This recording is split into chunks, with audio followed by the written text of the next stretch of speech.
Kingpin ati Karo ako happy bana.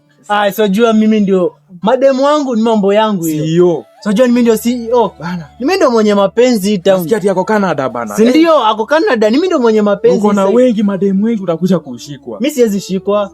Mimi ndio kinara kushikwa. Kwanza simu yako leo umeacha wapi? Nashikwaje mimi? Mimi siwezi shikwa. Ndio ule mrembo mtu huyu. Babe, unipost. Yaje babe. Unipost. Sijua mpaka nikupost hizo ndio vitu zangu siona.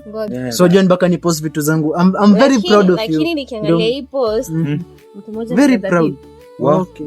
Nikiangalia hii post mtu mmoja anaweza view. Hakuna mtu mwingine anaweza view kutoka hii post. Sasa babe, ulichukua simu yangu ukaingia kwa WhatsApp. Kwa nini haramu kuchukua simu yako? Nisichukue simu yako? Nikichukua shidiko? Ni haramu. Ni haramu kuchukua simu. Kwanza unaingililia, mbona unaingililia? Ni haramu kuchukua simu yako? Hapana. Then nikichukua simu yako shidiko? Na nikiangalia post, unakwambia niambie post. Mbona umepost mtu mmoja na anaweza view?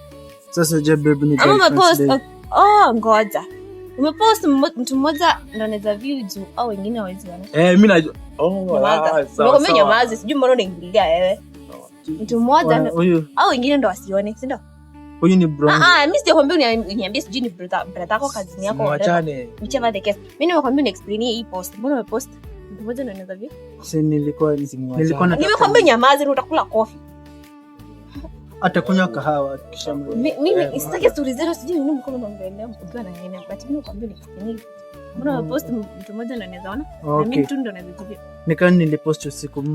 Hizo zingine ukipost siku sijui kwenye unafinya, ukipost unapost mtu mmoja kivi.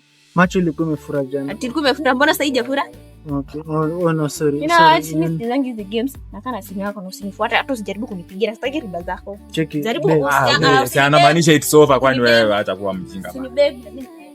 Anasema it's over kwa mtu wangu. Anasema mtu wewe pia uliachaje simu kwa nyumba bana? Nilikuwa nimekwambia hii kitu lazima itakuletea shida. Sasa unajua ni sitaki story, hata mimi niende bana. Unajua nilikuwa brand ambassador. Mshaangusha brand walai.